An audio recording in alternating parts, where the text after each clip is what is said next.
Good evening and welcome to the FITT Show, financial information for today and tomorrow. I'm Bobby Kinzer, And I'm Thomas Doty. and we are the FITT Show, helping our people get their finances in shape. Well, we'd like to welcome everybody around the country and around the world to our wonderful show where we try to provide as much education and information as we can about growing wealth and also about generational wealth too. I'd like to welcome you all. We're going to have a great show today. This is a continuation from last week's show, Secrets of the 1%. This is Secrets of the 1% Part 2. We realize there are several more principles that we can look at to understand what the wealth used to build, what the wealthy people use to build their wealth. And we're going to continue to talk about that today. Got some good information. So make sure you tune in. But as always, we like for you to also make sure you click on that like button and the heart button because that gives us more exposure to more people. That's how it works with Facebook. And while you're out there on YouTube, make sure you subscribe and share with other people so we can build and expand because we want more people to get this knowledge, you all. We just know that this is important information and we have no cut card. We're not selling information or anything like that. We don't get commission. We just want our people to get a better education because like they say, you only know what you know and you don't know what you don't know. So hopefully this has been helpful to everybody. Dote, how you doing today? Man, I'm up in Martha's Vineyard, just kind of chilling, taking it easy. It's a very laid back place, but it's pretty nice. The Martha's Vineyard? The Martha's Vineyards up here Oh in man, have you seen Massachusetts. Eddie Murphy? You know, that's what everybody say. They always say be seeing people. Now, I'm looking for Obama. That's what I want to see. Oh yeah, I would love to see Michelle, man, no question. So that's pretty cool though. But what else been happening, man? Family's good and all that great stuff. Yeah, all's good. Life's good right now, man. Oh, cool. Okay, so let's just jump right in, Dope, with the top of the chart with our favorite subject that everybody likes and always have questions about when we start is what's going on with the stock market. Stock market update. Now, we hope we're going to give us some good news, though. No, it's not good news. Things have been a little bit shaky. I think it was yesterday the market reacted negatively to Fitch, which is a rating agency. It rates the credit worthiness of different entities, and it downgraded the U.S. credit rating from AAA to AA plus, which is still very good, but it Right. is a downgrade. And the reason they downgraded, there's just so much going on. You got all the political fighting with the debt ceiling and what may happen there. They're thinking there could possibly be a shutdown. You have the fact that the Fed has been tightening interest rates, but been tightening, raising interest rates, which is, tightening cycles and which might bring on a possible recession. So you have all this uncertainty, just this economic uncertainty in the market right now. So our credit rating was downgraded. The market reacted negatively and took a big drop yesterday. Recovered somewhat today, but it was still negative. But you can see for the week, there's not really that much change. There hasn't really been because the market had been going up pretty consistently for a while. So the Dow was only down 67 points for the week, which is not even not even a not even a 1%. So NASDAQ's down 90, which is closer to 1%, 90 points. But some of the stocks that I have and follow took a little hit. Microsoft's down 4. Tesla's actually up 3, but Tesla, it's on a roller coaster. It's up and down. Apple's down a couple. Pfizer's down 1. And NVIDIA took a pretty big hit. It's down 14 points. But everything you read about NVIDIA is positive, and it's mostly based on the earnings reports from Google, Microsoft, and all the other companies who are heavy into AI.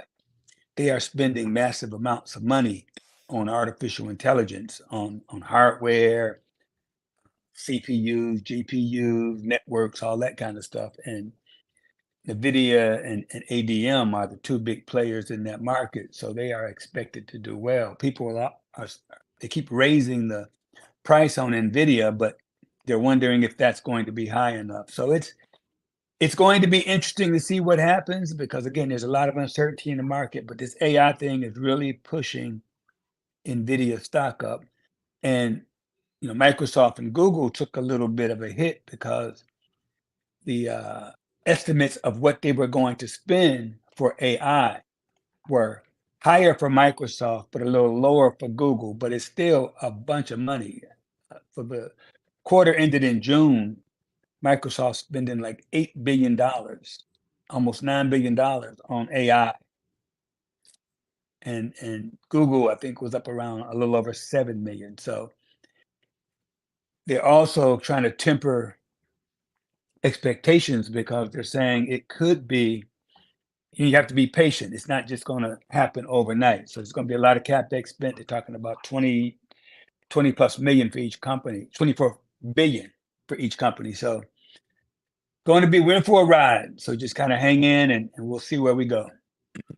Though another thing that might be affecting the market is the Republican majority Congress is threatening on shutting down the government. Well, that's why the credit rating. That's what I said about the credit rating. Yeah, that's why the credit rating was changed. Right. I didn't hear you say they were threatening to shut down the government, though. Oh yeah, I was talking about the political background, and it might be they won't agree on a credit limit and to raise the debt ceiling, and so you could end up with another shutdown. No, they that's in October. Right, they raised the debt ceiling, but they're talking about not. It's up again in October, though. We're back to square one in October. We're back to square one again. Oh, that just lasts for a little period of time. Exactly. So okay, we'll see where we end up in October. I thought they were squabbling over the budget, which was the annual fund, that debt ceiling, man, that was crazy. And then here we go again.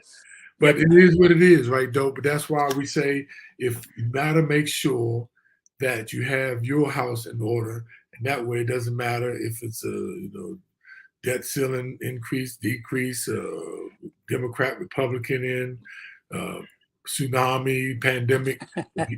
you can sort of withstand the future shock if you have your portfolio, as we always say, the right mix, or not the right mix, no such thing as the right mix, just the best mix, that you can be able to withstand turmoils in the market. That's why we constantly talk about having a plan and sticking to the plan. All right, Dope, let's talk about cryptocurrency, man. Cryptocurrency, it was rolling there for a minute, but all of a sudden now, like it's not too, like, just it's almost like the market, ain't too much happening. The market cap only went down 14 billion. That's not a lot. It's still been holding at 1.2 trillion though. And interesting thing though, the Shiba Inu, when I was really ready to drop it, remember it was number 18. Then it went up to last week. I think it was 17. Look, it went up to 15, and it's up 0.000001. I don't know what's up with that Shiba, but like we say, if you want to take the losses, harvest the tax losses, that's cool, but hold it, because you just don't never know. It's so speculative, and we knew that, but no, I can't believe it done moved up three spots. Well, we get ready to drop it off the chart and replace it with something else. Exactly. That CBNG has got a life of its own, but that's cryptocurrency, y'all. And we spoke on that, so keep that in mind. And like we say, understand and stick to your plan, and you'll be okay. As long as you got right. You gotta have a plan. So Dope, let's talk about this week's subject, the secret of the 1% part 2. Yeah, and we got into this. We saw a great article on Forbes that kind of coincided with what we had talked about before. Or was it Barron? It might have been Barron's. No, this one, yeah, right. Was that Fortune? No, I thought it was Fortune. I can't remember. We did Anyway, it in so many places. Yeah, it just had some interesting subjects, and we thought that a little more of what we were trying to give to you guys. And the first one, and we touched on it last week, but it's plan on living a long time, and that means you'll need to save more, so you won't run out of money. That's the biggest issue. And show the chart, Bob, because if it clearly shows that people are definitely living a longer time, and that's pretty interesting in and of itself. And it shows that if you're at 65, if you've lived to 65, okay, if you've made it to 65, your chances of living to say 85, that's the first column on the chart to the left. For it, obviously different for men and women. You know, women, if you make it 65, you got a 72% chance of making it to 85. Men have a 57% chance of making it to 85 if you've already made it to 65. And the chart at the top right shows you how the average life expectancy has increased. Oh, hold up, though. I gotta give you a correction. That 57 is actually not smokers. The men is 63. Oh, got you. Yeah, smokers and non-smokers. Right. Thanks, Bob. But I go look at the top right. It actually shows how the life expectancy at age 65 has increased. And for men, it's gone from 80 in 1990 to now 87.2. Okay. And for women, it's gone from 84 to 89.4. So, you know, if you make it to 65, you're probably going to make it to the mid 80s, you know, and so you have a good likelihood of getting there. You want to make sure you don't run out of money, which is a possibility. So don't be spending like you're crazy once you get to retirement. And so you just want to make sure you understand that if you've made it to 65, you're probably going to be around for a while. So if you got a good family history, if you're taking care of yourself, you know, who knows, you might make it to 95 or even 100. Like I always tell you, my mother's 103 and going strong. So you got a big chance then. Yeah, you got to prepare for that, which means you can't go overly conservative once you get to 65, because as we always talk about, you will not keep up with inflation. Your buying power will decrease, and you stand a good likelihood of running out of cash. Yeah, because running out of money. Because most tables back in the day, the actuary tables, they actually changed the actuary. They updated the actuary tables, I think, around 2014. For the last 30, 40 years, they were sort of the same. And it was like men was like something like 68, you know, and women was 70. So we've increased. And so when they used to do those financial plans, they used to do them like the year 70 and 75. But now, as you see, man, people are living longer. That's a good thing. Right. That's a good thing. Before I get into the next subject, I want to talk right quick about how the rich stay rich. We talked about last week how the rich get richer. Well, this chart is showing you how the rich put their money to work. Now, down the left side, it shows they put their money in business, owning their own business, stocks, bonds, cash, alternative investments, which is like gold, commodities, antiques, jewelry, and then they also put money in startup companies, investing in startup companies. So if you look at the chart, this was a survey done by Scorpio Partnership and BNP Wealth Management. They surveyed over 2,500 people in 17 different countries with the average net worth of 7.6 million. And if you look at this, they got the United States, Europe, China, and the Middle East. And then they have the average for how the rich people get rich around the world. But if you look at the United States column, it sort of goes to what, shows you that what me and Dope was talking about, how the rich seems to invest in the stock market. But it also shows, though, how a lot of people invest in their own business, which I wish more Black people did. Right. Entrepreneurship is a major thing. As you can see, most of the people who got rich is because they own their own business. But the next thing is stocks. Now, at least in the United States. But if you look at the third row, a lot of the Europe and China and Middle East, they put a lot of their money into bonds. And we're so interested. Them bonds are probably United States bonds, believe it or not, though. Because we have some of the best going bonds as far as, well, rated wise as far as rating wise, you can rely on them. And then it's so interesting, though, we always talk about having cash reserves for emergencies. Most of everybody around the world, they have at least 17 to 19% of their money in cash for, those expenses that may come up, unexpected expenses. So this is an interesting little table that shows you and sort of kind of confirm what we're talking about. There's so many other things. We always talk about diversifying, and that's what this is showing. But we also show that it's almost like you need to be in the stock market because you can't miss that opportunity. So the next thing I like to talk about is this is a tricky one, though, because we hear this one all the time, and this one is cash isn't king, right? Cash isn't always king, and there may be better opportunities, just like I was talking about the stock market. Now, cash has an opportunity cost. Now, since the start of 2022, the Federal Reserve has raised interest rates more aggressively than any point in decades, right? As a result, the first time in a long time, cash appeared to be worthwhile investment.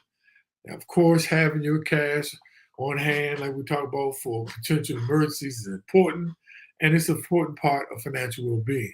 But with that said, it's also important to consider, the cost of holding too much cash. Now, somebody say, is there a cost for holding too much cash? Yeah, because history shows that a lot of the cash yields, especially as in the bank and savings account, they up now as much as 5% on online banking, but they tend to go back down, and they go down below 1%. But and then there's other fixed income instruments that outpace these cash return on cash. So while cash is important part of any portfolio, excess cash should be deployed into the market. And I want to bring up a chart for you. Let me get it here. I want to bring up a chart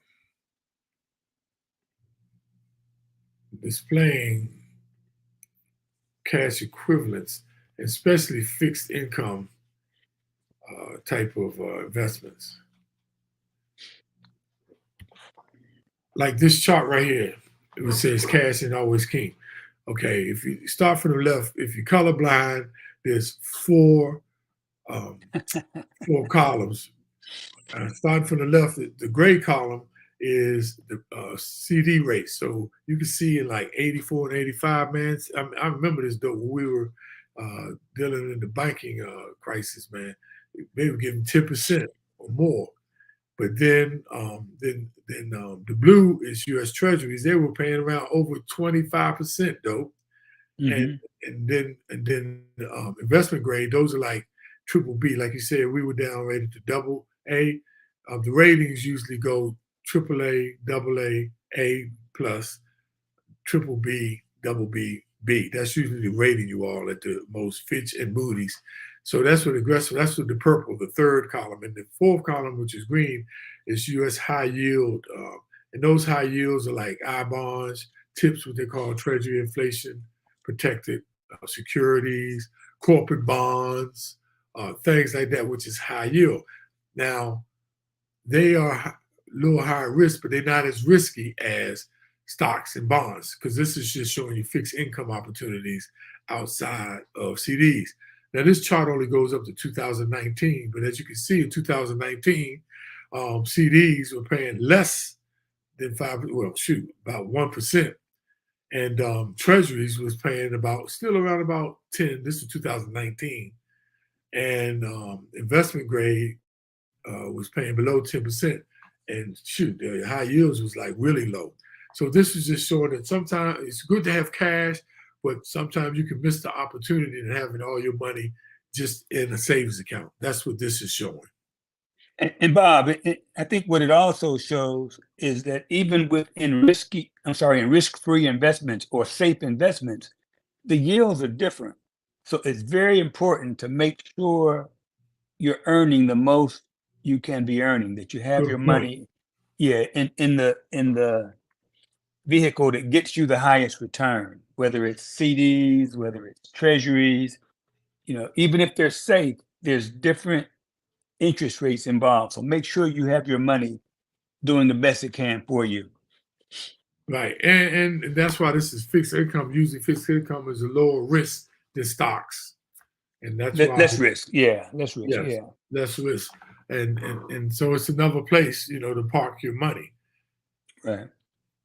So Okay. Next we want to talk about the importance of dividends and compounding. And we've talked about this before.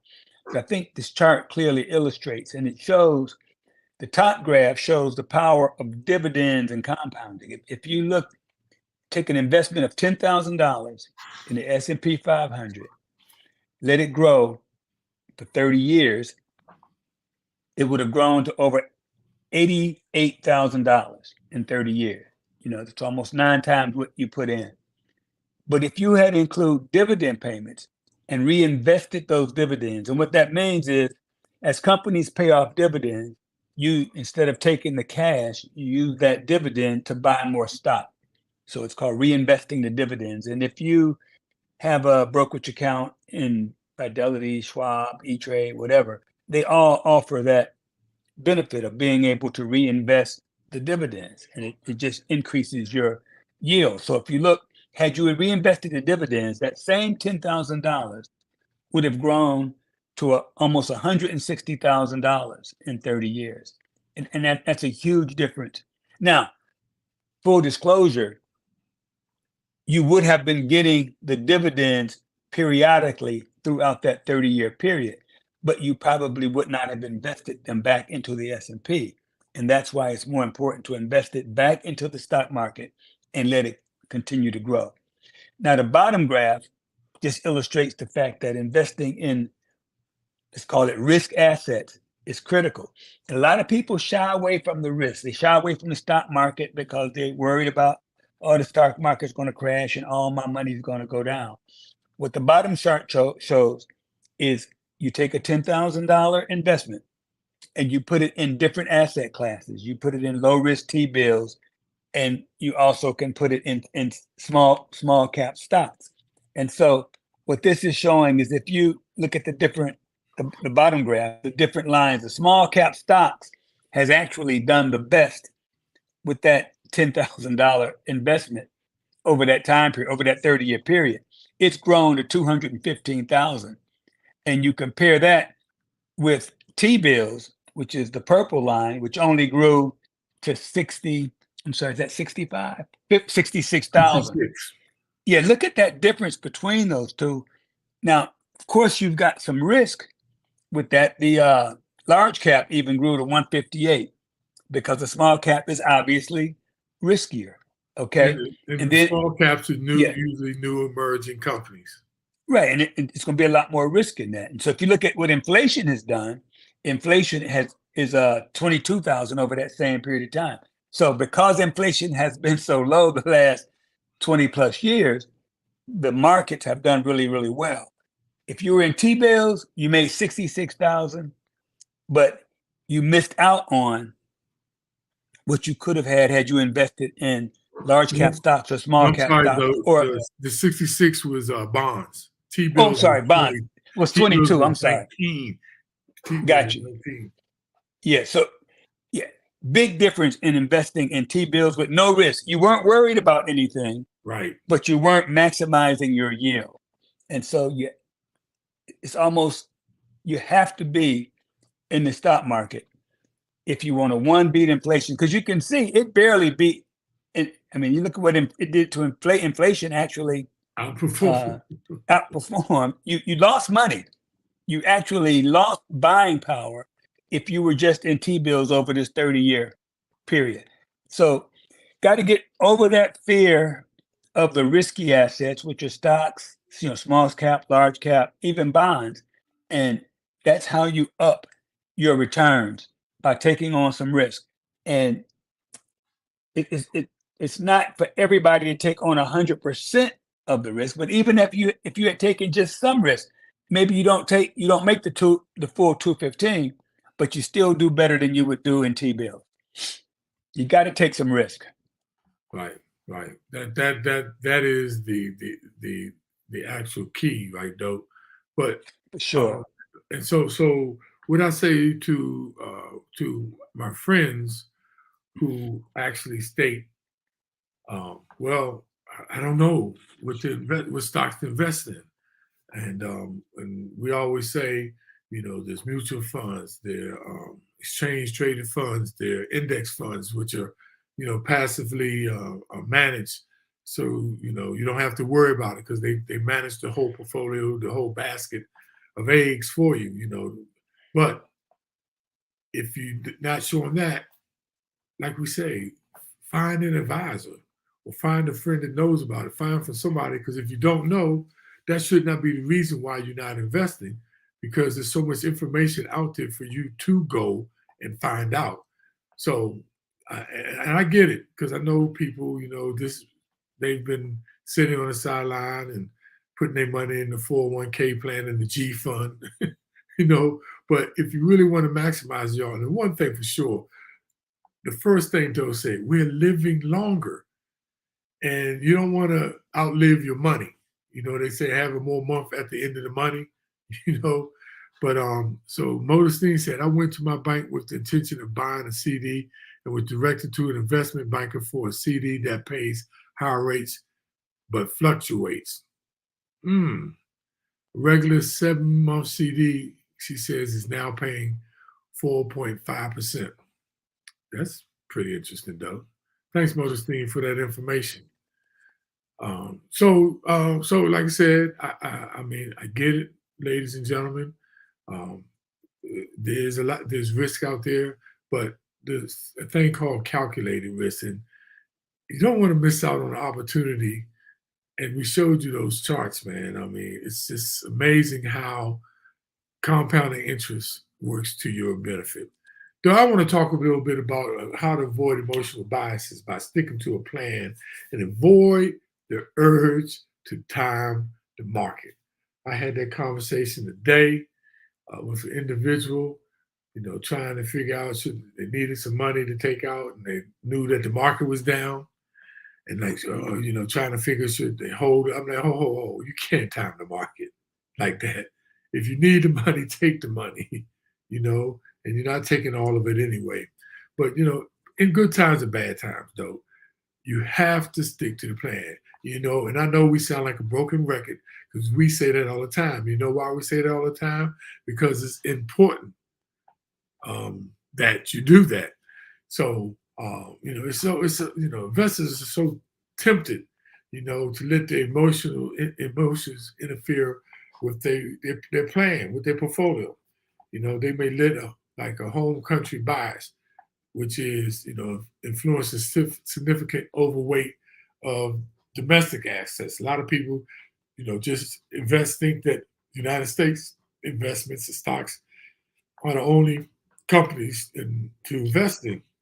But home country bias, while the U.S. still boasts the single largest economy in the world, though, it accounts for only a fraction of the total global the fraction of the global gross domestic product, and less than half of the world's public market capitalization. Meaning, statistics show that the U.S. investors have 70% of their investments in U.S.-based investments, indicating a strong home country bias.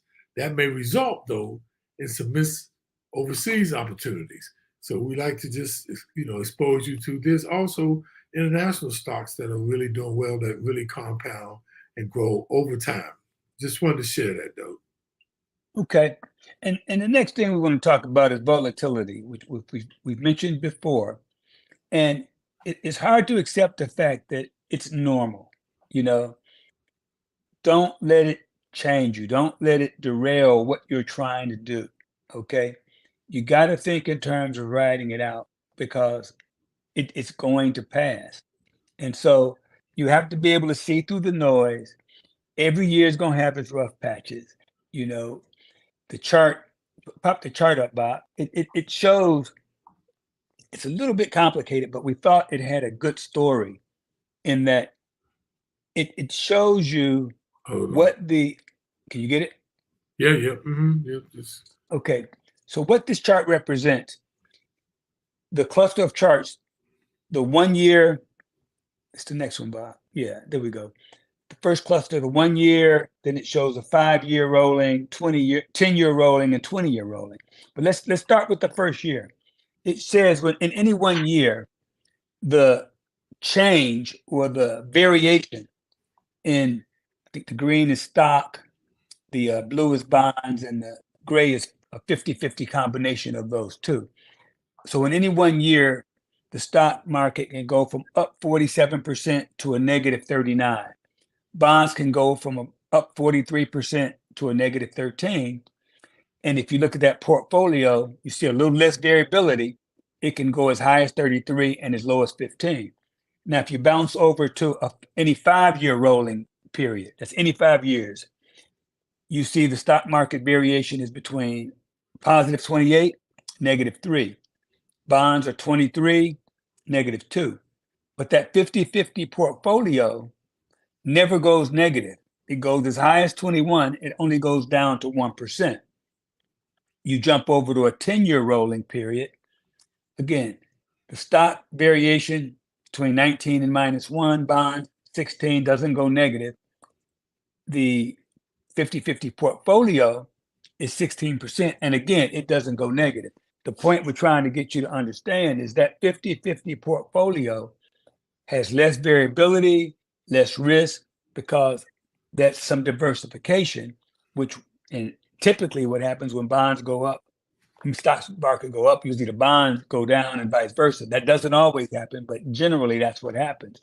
And so if you look at the chart at the top, it shows you if you took a $100,000 investment, let it sit for 20 years, your stocks would return an average annual return of 11%, bonds are 5.5%, but that 50-50 portfolio would give you an 8.7% return.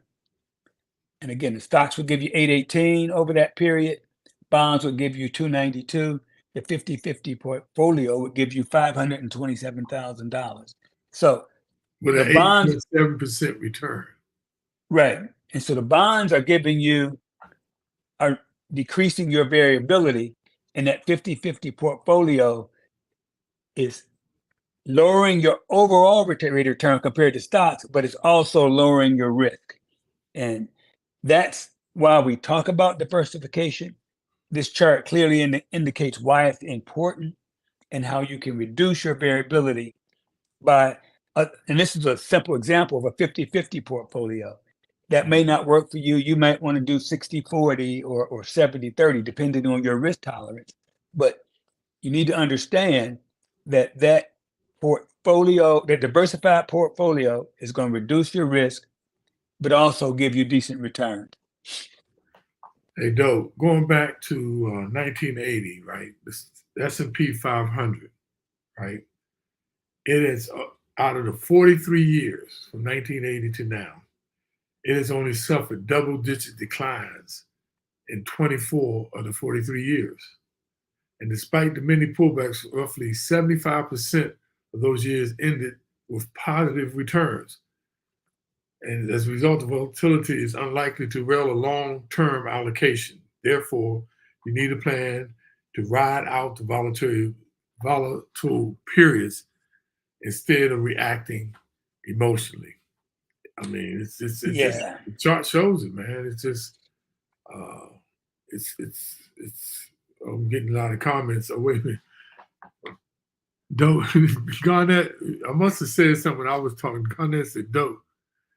I didn't like that face. What about that face? Was it something you didn't like what I said? She said, I ain't like that face. She looking at you. Thank you, Garnett. Oh, that was funny. I didn't know that's what she was saying. But yeah, dope. So dope. The next thing is diversification. It works, and it is a winning strategy over the long run. We talk about, you need to be in the stock market, but you need to be diversified. Diversification has served its purpose. The last 15 years, though, have provided a volatile and tumultuous ride for investors. Just think about all the natural disasters, numerous geopolitical conflicts, the global pandemic, and two major market downturns. Yet, despite all of that, these difficulties, cash was among the worst performing asset class over this period. Meanwhile, a well diversified portfolio of stocks, bonds, and other uncorrelated asset classes returned roughly, or approximately, about 6% per year over this time. And that's around 150% of a cumulative total return, though. That Wow. that information just blows my mind, man. It shows about staying there, not getting emotional, and we always talk about the long play. That's exactly what those stats are showing. Right. Right. Yeah. Now, and the long play, staying invested, and that's the tough part for most people is to just put it in there and forget about it. And we've showed numbers before about how well the market always does after downturn. And if you're thinking about time in the market, it's almost a guaranteed loser because no one knows what the market's going to do. Even professionals have trouble understanding or figuring out what's going to happen because there's so many variables that affects how the stock market does. And so if you think you can outsmart the market, then you're probably going to end up being a loser. If you just stay invested, think long term, think through your risk tolerance, have a diversified portfolio, you're probably going to be okay. We've talked before how so many people buy when stocks are going up and sell when stocks are going down, which is the opposite of what you should be doing. But if you invest consistently, you're going to have dollar cost averaging. You're going to be keeping your average cost low, and you're going to reap the benefits of being a long-term investor. And so if you just think about staying invested, just staying in the market, and this chart that we showed a minute ago says that it shows the variability, but it also shows as you go further out in number of years how your returns. I won't say guaranteed because nothing's guaranteed, but history has shown that the longer period of time involved, the more consistent your returns are. And that's why it's important to stay invested. If you look in 1 year, yeah, you could have a lot of variability in 1 year. But when you get out to 20, the chances of losing money are very, very low because the market does better over the long haul. I think, Bob, what did you say over those 75 years? 75% of the years have been positive returns. And so you just have to stay invested for the long haul and you'll probably do okay. And don't get me wrong. Uh, I know it takes a lot of patience, and actually they did a survey though that showed that one of the things that most people struggle with in investing is patience. One of the number one tools is people can't wait 3 years, 5 years, or even 10 years. But as you can see, it's to your benefit because why? We can't speak enough about compounding interest, man. I mean, compound interest has a lot to do with it, you all. And that's why if you just have your money in a savings account making less than 1%, you will not become wealthy. And we're using the 1%, not that they're, and we gotta say this again, they that much more of a genius, or they have some super uh, financial advisors, because most of the things, though, if you look at these passive managed funds. They when everything was doing well up to the last 10 years before 2021, the market has just been rolling. It didn't matter who you were with, T. Rowe Price, Schwab, and all the boats was floating because that's just the nature of the economy, and you just got to understand the cycle. But I just want to bring it home a little bit, though, and pull it all together, because each of these principles we talked last week and this week are vital to help most people navigate today's challenging markets and to reach their goals. Now, it's important, so important, as they are alone. All as each and one of these principles, they're so important alone, just singly, but they're most effective and more powerful when they're used together. Moreover, they all depend on staying invested, the most essential principle of all, though, and we talk about that, is staying consistent and staying for the long play. It is so important. I can't say that enough. So Right. Modestine said, as soon as the market tanks, people panic and start selling. That's normally what people do. Yeah, but you know what, Bob? The smart people, when the market tank, buys. And again, that's not timing the market. But if you've identified a company and a stock that you think is undervalued or has a lot of growth potential, and I usually don't miss on things that like my kids will tell me, and like Hoka shoes. I don't know if you've seen Hoka 1-1 I shoes, just tennis bought a shoes. pair. They're the Yeah, most comfortable. everybody's buying them, and my kids told me about them a couple of years ago, and me and my son-in-law talked, and we were talking about buying the stock. At the time, the stock was about 103. And I usually jump on things like that, and I can kick myself for not having done that. But now the stock is up around $500. And again, Whoa. that's not. The company is Deckers, and they also sell UGG boots, which a lot of people like. Oh, But that's the Uggs. Oh, okay. the same company, That's yeah. Hoka. But yeah, well, the I, company is Deckers, and they right. sell Hokas and Uggs and several other things. But again, that's something just recognizing that a lot of people like. Everywhere I go now, I see people wearing Hokas. It's a great shoe. It's very comfortable, especially for old people' feet like mine. It's Hey, a look, great shoe, I just huh? bought a pair, and they're light. And this Yeah. is what I found out from my podiatrist, though. She said Nike's the worst shoes because Nike's does not have a good foundation. It spreads, it Mhm. doesn't hold. They're narrow shoes, and it causes you to have hammer toes. And I know a lot of y'all know what that is. Hammer time. Look. She looked at my toes, and she like, "God damn, you building a house?"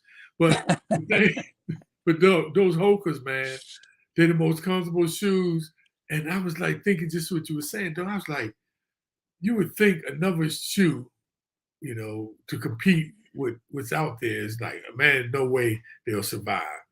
And you said it's up to $500 a share, man? Yeah, and let's be real. And I'm not pushing the Right, shoe. I'm not. right, I'm right. just using that as an example of just when you think about buying a stock, looking for things like that you go, hey, that's a good idea or that's a good product. And if you think it's a good product, probably a lot of other people do. And my kids are usually very good barometers of what the market's doing.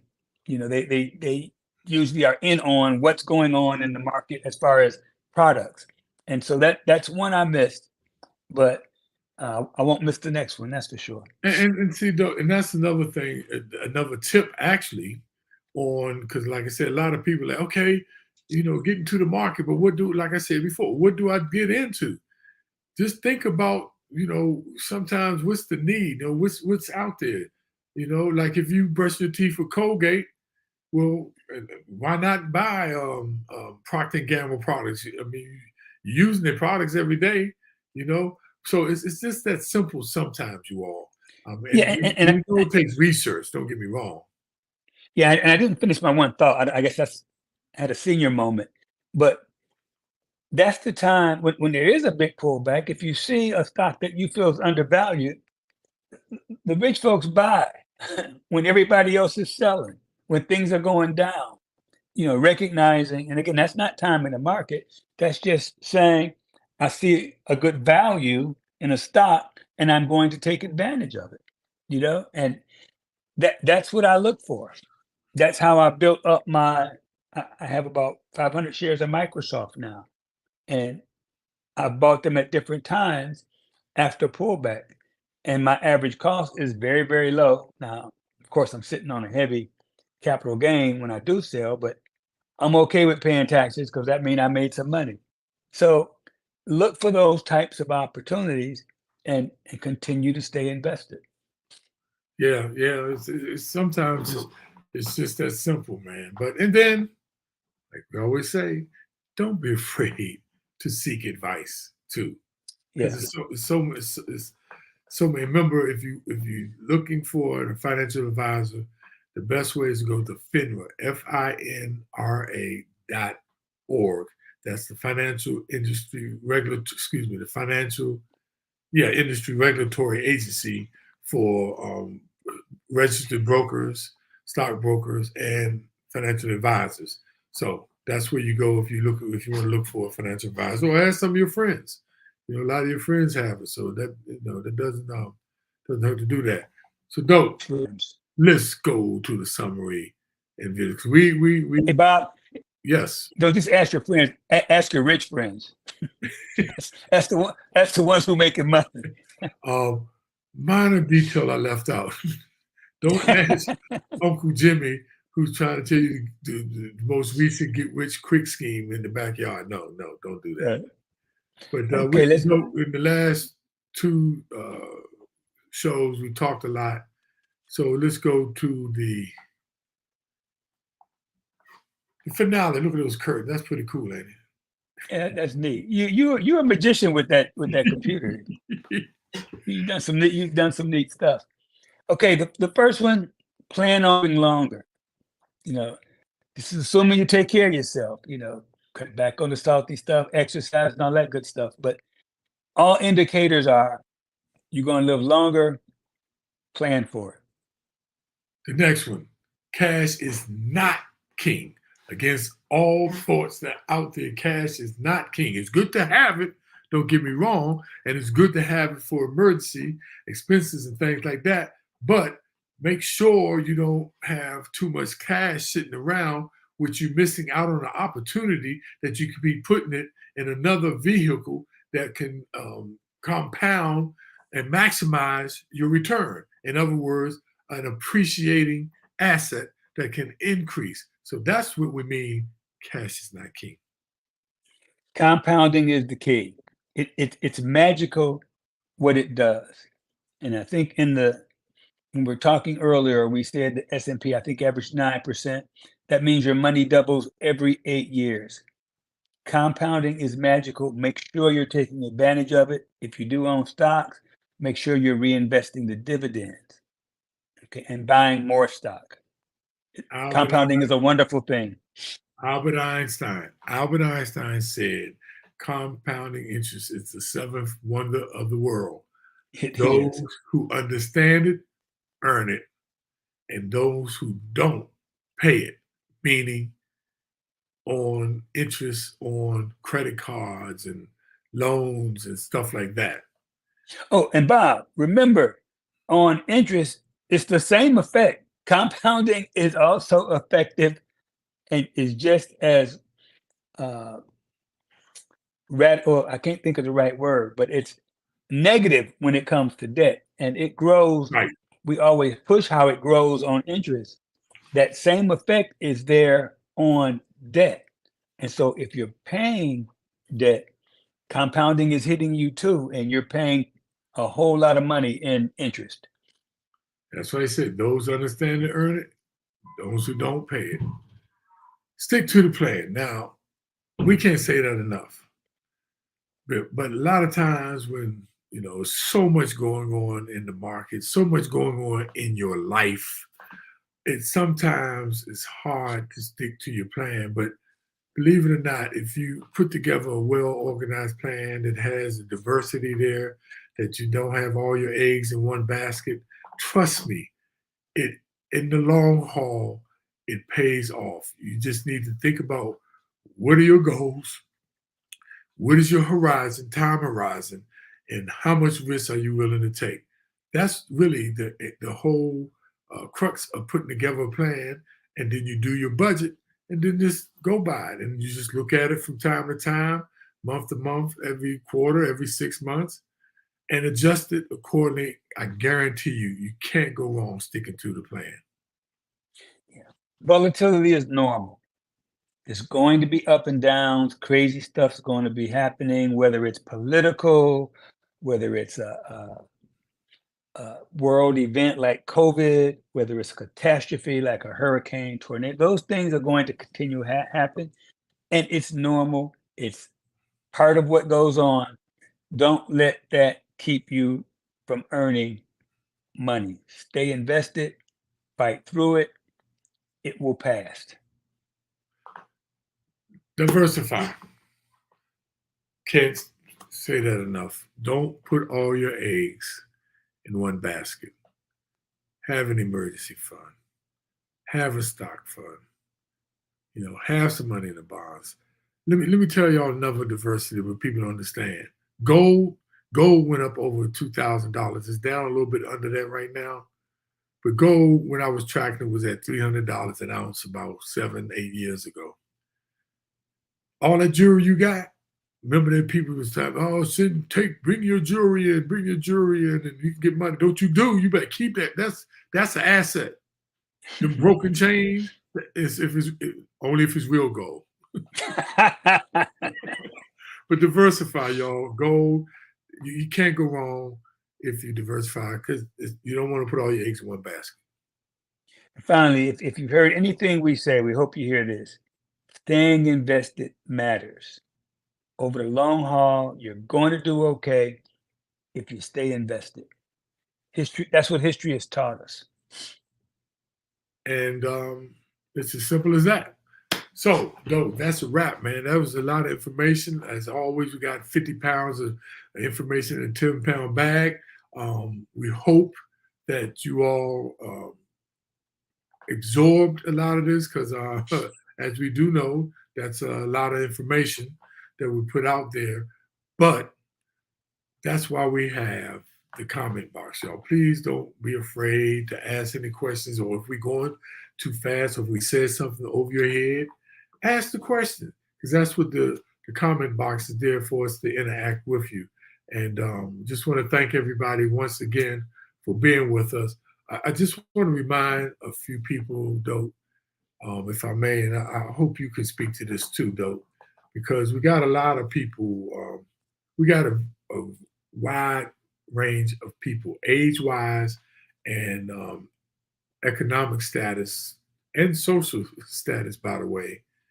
And we have a lot of people who are retired. And I had a person say to me, "Bob, I'm kind of too late to be, taking some risks and invested in the market. I need this money to live on." And that's fine, by the way. But if you have some excess, money, like I said, if you got your expenses covered with an emergency fund, and you're just in your 70s and you may be living into your 90s, you might want to, it's not too late to take a little, to get into an index fund, just to help your money grow. Now, me and Dope talked about this before. We know we get to the end, we're older and now we realize we don't need all that money. But what about generational wealth? And that's what I'm trying to get better at, though. Generational wealth. Because we both got kids, grandkids. So think about that to all the people who retired. It's not too late to invest and to help them out, because the 529 plans are a great investment vehicle. That's another alternative, though. 529 plan that we need to talk about. But I just want a minute to talk, because I had somebody talk to me the other day. It was like, man, and they got a little side job and they retired. They still got income stream though. I'm like, no, long as you got an income stream or extra cash, it's never too late to invest. And I just wanted That's to for sure. I just want to take a minute to talk to those people that don't think it's too late. That's all. So I agree with you, good brother. Okay, with that, you all, thank you as always. Roll call, Dope, Garnett, Modestine, Linda, my sister Gloria, Garnett, Joanne is out there. Skinner, what's up, Joanne? And though you know, Rodney L. Madison Sr., TheNoteExperience.com is on here every week, except when he's traveling. I think it was Spain. No, where did you go? To Spain or Holland? Hit me on the box. I forgot what place you were. Or was it Italy? You're such a world traveler now, Rodney. And did I say my sister Linda and my sister Noli? All three of my sisters, number love, though. And this is our motto. Blood make you relatives, but love makes you family. With that, I'm getting out of here. Me and Dope, thank you all for tuning in. And remember, y'all, share this information with your friends. Share it and go out there on YouTube and have them subscribe to our channel so we can reach more people. Thank you, and we look forward to seeing you next week, which is going to be August the 10th. Have a great day. Dope, another great show. You are the best. And Dope, do me a favor, man. Say hello to Beyonce and Jay-Z while you're out there. Bye, Dope. Take care, brother.